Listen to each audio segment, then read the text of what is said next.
What's going on, Neon Nation, and welcome back to the Neon Arcade for some more Cyberpunk 2077 news.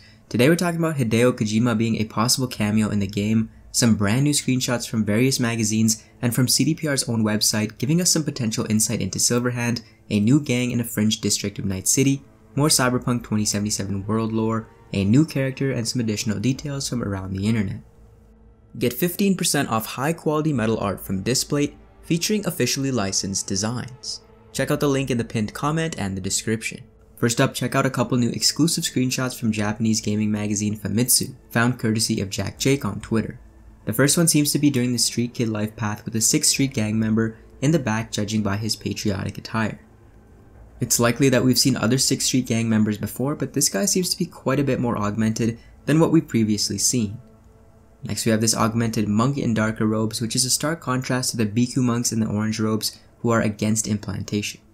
I believe this is in the corporate life path and does have me intrigued as to what this guy's story is. Corporates don't strike me as the most meditative people in the world of Cyberpunk, so I'm curious to know if he's an Arasaka employee or not, and if he is in fact a monk, what kind of values and beliefs he prescribes to, since it's likely not the same beliefs as those who are anti-cyberware. We also have a new screenshot from Edge magazine who have recently revealed that Cyberpunk 2077 will grace the cover of their September 2020 issue. Within the magazine, however, we find an image of Johnny Silverhand in his full glory. Shout out to JackJake again for the upscale and Ani HVX for some revisions. Now there is a very curious detail here. Johnny seems to be holding the chip which as far as we know houses his consciousness. His body doesn't have the digital glitching and artifacting, so the question is if he's gotten out of the chip somehow and is now in control of it. Have you and Silverhand traded places? Has he trapped someone else on there? And if this is the immortality chip and a physical Silverhand, how exactly did this all happen?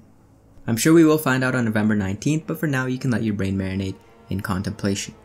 Next we have this image that CDPR snuck onto their website, which appears to be the area of Santo Domingo, based on the power plants and the more industrial areas seen on the right hand side. A lot of people were mentioning this as giving them a Blade Runner vibe, and the airspace here is pretty choked with not only smog, but a fair amount of AVs and flying cargo vehicles. We also have a district feature on Santo Domingo courtesy of CDPR where they divulge more information of this zone on the edge of Night City. They explain Santo Domingo as one of Night City's oldest districts. Thanks to its location, the district avoided serious damage from the 4th Corporate War. Instead, it turned into a provisional camp for thousands of Night City citizens seeking shelter. Today, the settlements are gone and Santo Domingo has become a testing ground for industrial projects. Corporations destroy old facilities only to build new ones in their place.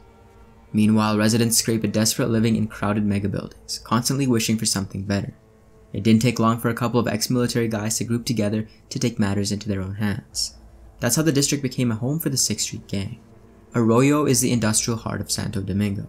In this region of contrast, you can find an old nuclear power plant and junkyard right next to high-tech corporate factories. Operational factories keep their own private security as neglected buildings quickly become gang-controlled. Workers from Arroyo live in Rancho Coronado, a self-sufficient housing district with dozens of identical homes. This neighborhood is reminiscent of American suburbs from the middle of the 20th century. Moving on, we have a tweet from the Cyberpunk 2077 Twitter page congratulating Hideo Kojima on the release of the PC port of his open-world epic Death Stranding. Alongside the congratulations is a render of Kojima on the Yaiba Kusanagi, mirroring when he visited the CD Projekt Red public booth back in what I believe was a Tokyo game show. If you guys remember, Kojima had also visited CDPR in Warsaw last year. This, in combination with the render, has led to some speculation on whether Kojima will be featured in Cyberpunk 2077.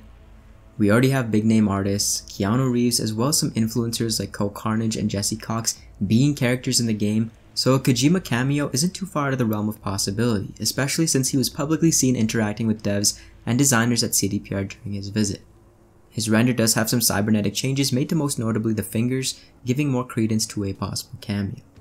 Now with all these public figures already in the game, whether they're contributing their likeness to NPCs or purely doing voice work, I wanted to ask you guys how you feel about this.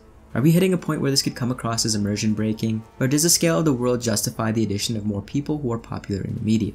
Very curious to see what you guys think, drop a comment and let me know. Moving along, we have another reveal from the Cyberpunk 2077 Twitter page, this time showing off a familiar face from the lore. We've already seen Yorinobu's character before in renders, but now we have some context to go along with it. Yorinobu, heir to the Arasaka Empire, is Saburo Arasaka's youngest and only surviving son. He cut ties with his father after a heated argument.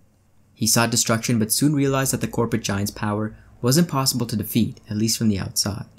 If you guys are familiar with the lore, yes, Yorinobu loathed his father for the things Arasaka had done in the past and swore to destroy them. He rode with a gang called the Tokyo Nomads, aka the Steel Dragons. It seems that over time and after what I would imagine would be many failed attempts at destroying Arasaka, he's weaseled his way back into cause some internal bleeding.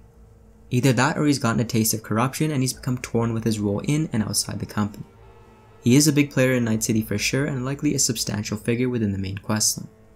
As always, thank you guys for watching, have a great weekend, and for more Cyberpunk, join Neon Nation by subscribing to the Neon Arcade.